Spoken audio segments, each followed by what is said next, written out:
कानपुर पहुंचे भाजपा प्रदेश अध्यक्ष भूपेंद्र सिंह चौधरी। ज्ञानव्यापी पर हाईकोर्ट के फैसले का हम सब करते हैं स्वागत। माननीय न्यायालय के फैसले का सभी को करना चाहिए सहयोग। सर्वे से आएगा सच सामने। ज्ञानव्यापी को देखकर ऐतिहासिक सच्चाई दिखती है और सामने आएगी। देश के करोड़ों हिंदुओं की आस्था से जुड़ा विषय है, सभी को समझना चाहिए।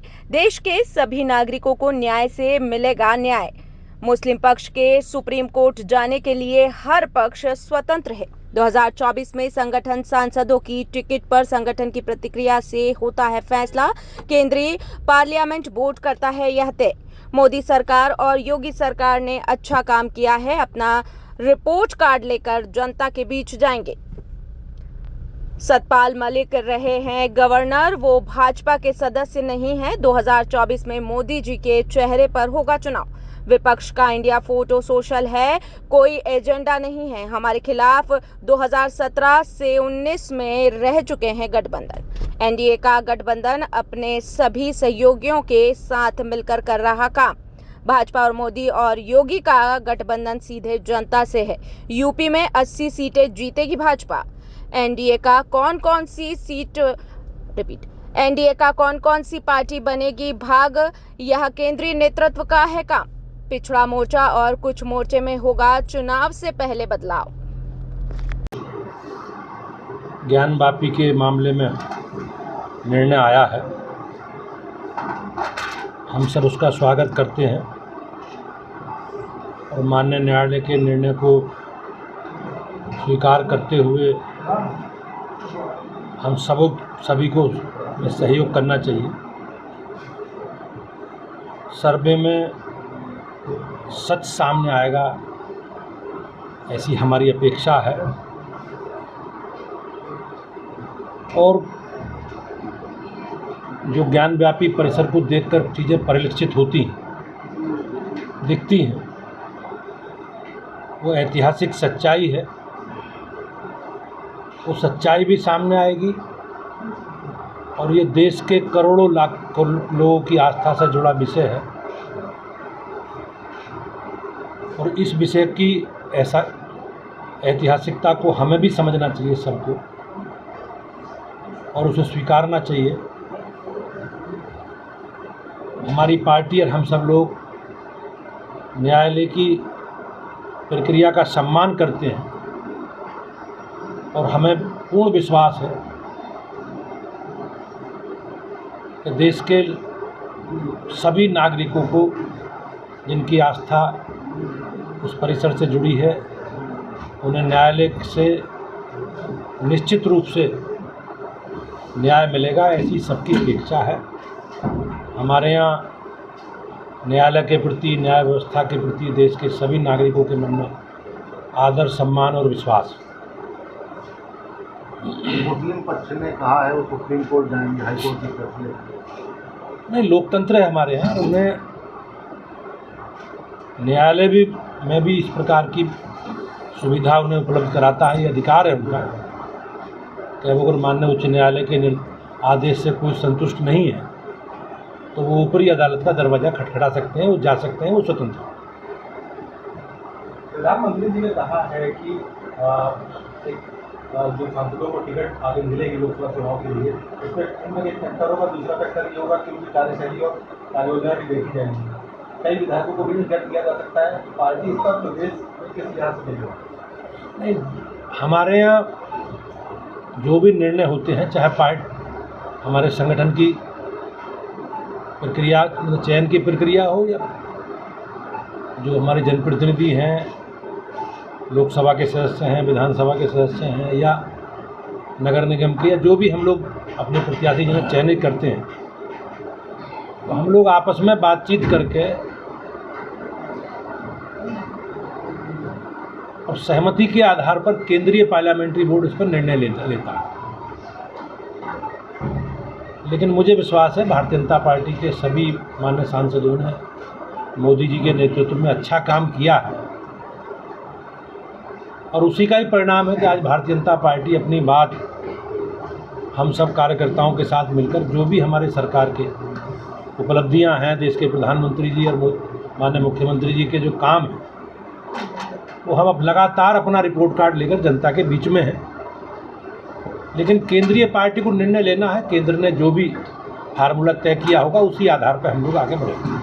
मुख्यमंत्री जी ने ज्ञानव्यापी मस्जिद को खूब मस्जिद कहा गया, उस पर आपत्ति जताई, इस पर आप क्या नहीं, अभी मामला विषय न्यायालय में है और ये करोड़ों लोगों की आस्था का जुड़ा विषय है और सर्वे में सब चीज़ें आएगी।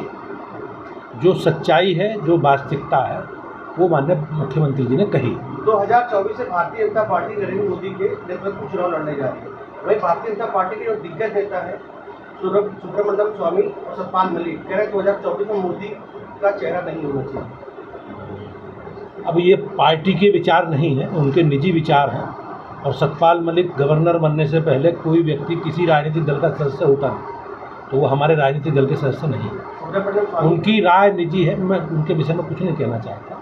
लेकिन पार्टी का निर्णय है ये कि हम मोदी जी के नेतृत्व में चुनाव लड़ेंगे और हमारी सरकार ने जो काम किए हैं पिछले 9-10 वर्षों में जब चुनाव आएंगे, हम सारे रिपोर्ट कार्ड को लेकर अपने जनता के बीच में जाएंगे। जिस विपक्ष एक साथ आया, एक अपना संगठन इंडिया बनाया, आपको लगता है 2024 में बीजेपी के लिए कहीं ना कहीं वो चुनौती बन सकता है? ये एक फोटो सेशन है और उस सेशन के लिए लोग इकट्ठे हुए हैं, इनका कोई एजेंडा नहीं है। जहाँ तक भारतीय जनता पार्टी के चुनाव का विषय है, एनडीए का चुनाव का विषय है, हम हमारे खिलाफ 2017 में भी गठबंधन में थे, 2019 में भी गठबंधन में थे, 2022 में भी। और आज उन गठबंधनों के साथियों की क्या स्थिति है? भारतीय जनता पार्टी पिछली बार हम अपना दल निषाद पार्टी के साथ गठबंधन में थे और हम लोग गठबंधन धर्म निभाना जानते हैं। मोदी जी के, योगी जी के नेतृत्व में हम सब अपने जो भी हमारे एलाइड पार्टनर सबको साथ लेके चल रहे हैं। ये लोग तत्कालिक परिस्थिति के हिसाब से, अपने एजेंडे के हिसाब से जो कुछ इन्होंने, इनकी नीतियां हैं, क्योंकि इनके पास दिखाने को कुछ नहीं, उन्होंने कुछ किया ही नहीं। तो जब भी चुनाव आएंगे गठबंधन का प्रलाप अलापेंगे और गठबंधन के बाद की स्थिति, चुनाव जब हो जाएगा तो गठबंधन की स्थिति क्या होगी? अपनी ढपली अपना राग तो देश की जनता, प्रदेश की जनता सब जानती है। और ये किसी से भी गठबंधन कर लें, हमारा मतलब हमारी पार्टी का, मोदी जी का, योगी जी का गठबंधन जनता से है और जनता का गठबंधन हमारे नेताओं से है। हमारी पूरी तैयारी है, हम बहुत जल्दी अपने प्रत्याशी चयन की प्रक्रिया शुरू करेंगे और भारतीय जनता पार्टी मोदी जी के नेतृत्व में 80 की 80 सीटें जीतेगी।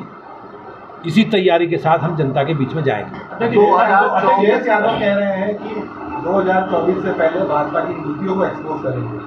क्या लगता है कि उसकी नीति की बात करें? लोकतंत्र में सबको अपनी बात कहने का अधिकार है। अब चुनाव आ गए तो उनकी सक्रियता है, मैं उनका स्वागत करता हूँ।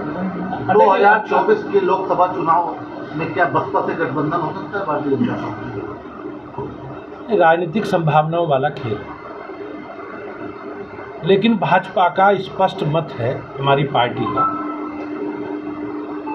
तो जो दल, जो व्यक्ति माननीय मोदी जी की और योगी जी के नेतृत्व में जो विकास का एजेंडा, सुरक्षा का एजेंडा हम लोग लेकर चल रहे हैं, उसके साथ जुड़ना चाहता, हमारे विचारधारा से प्रभावित है, हमारे नेताओं के नेतृत्व में काम करना चाहता मोदी जी के, हम सबका स्वागत करें। क्या बातचीत को चल रही है?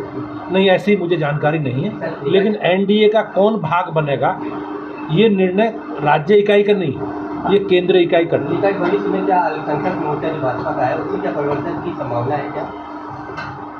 हमारे संगठन का कार्यकाल जून 2024 तक है।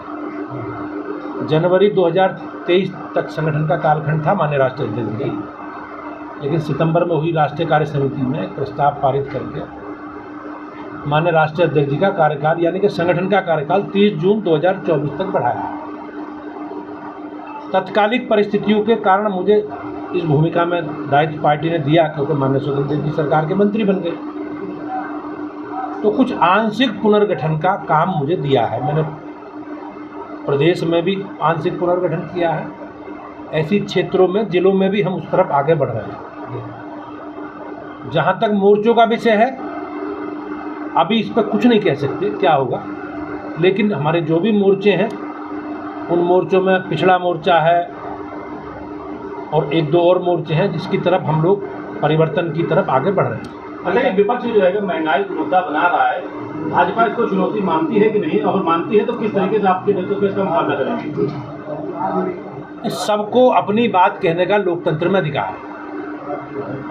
हमने जो काम किए, हमारी सरकारों के जो उपलब्धियां हैं, हमारी राज्य आप लोगों के आशीर्वाद से राज्य में पिछले 6.5-7 वर्षों से सरकार में है, केंद्र में भी लगभग 9 वर्ष पूरे हमारे हो गए।